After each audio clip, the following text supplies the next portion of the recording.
రాము గారు నా ఇష్టం రాశారు. ఆయన నా ఇష్టం రిలీజ్ అవ్వటానికి కొంచెం అటు ఇటుగా ఆయనతోటి నాకు పరిచయం ఏర్పడటం కరెక్ట్గా అదే టైము.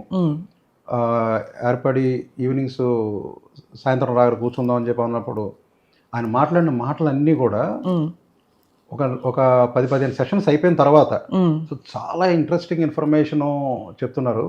అవి కొన్నేమో వినోదంగా ఉన్నాయి, కొన్నేమో మంచి నాలెడ్జ్ ఇచ్చేలాగా ఉన్నాయి, కొన్ని ఆలోచింపజేసేలాగా ఉన్నాయి.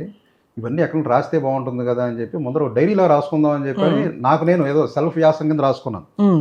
4-5 వ్యాసాలు అయిన తర్వాత మా ఫ్రెండ్స్ తోటి చెప్పి చూపించాను. అది ఒకళ్ళిద్దరికి చూపిస్తే బాగుంది, ఇదంతా బుక్లో రాయొచ్చు కదా అని నా ఫ్రెండ్ ఒకడు అన్నాడు.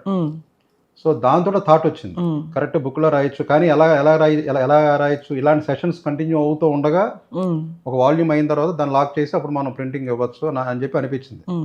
అనిపించి కూడా అప్పుడు నేను అడిగేవాడిని, sir ji can I come today tomorrow అది అంటే ఓకే ఓకే అనేవారు క్యాజువల్గా. ఆయనకి బుక్ రాస్తున్నట్టు అసలు తెలియదు.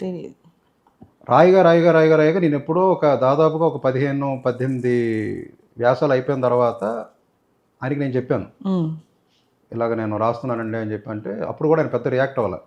సరే, ఆ పుస్తకం రాసినప్పుడు చివరిలో లాస్ట్ పేజ్లో ఒకటి రాశాను, రామ్ గోపాల్ వర్మ గారి మీద బుక్ అనేటువంటిది, అంటే ఈ రకంగా పుస్తకాలు రావడం అనేటువంటిది దీంతో ఆగదు, దీని తర్వాత చాలా ఆయన చూస్తారు, ఆయన వెళ్ళిపోయిన తర్వాత కూడా చాలా వస్తాయని రాశారు.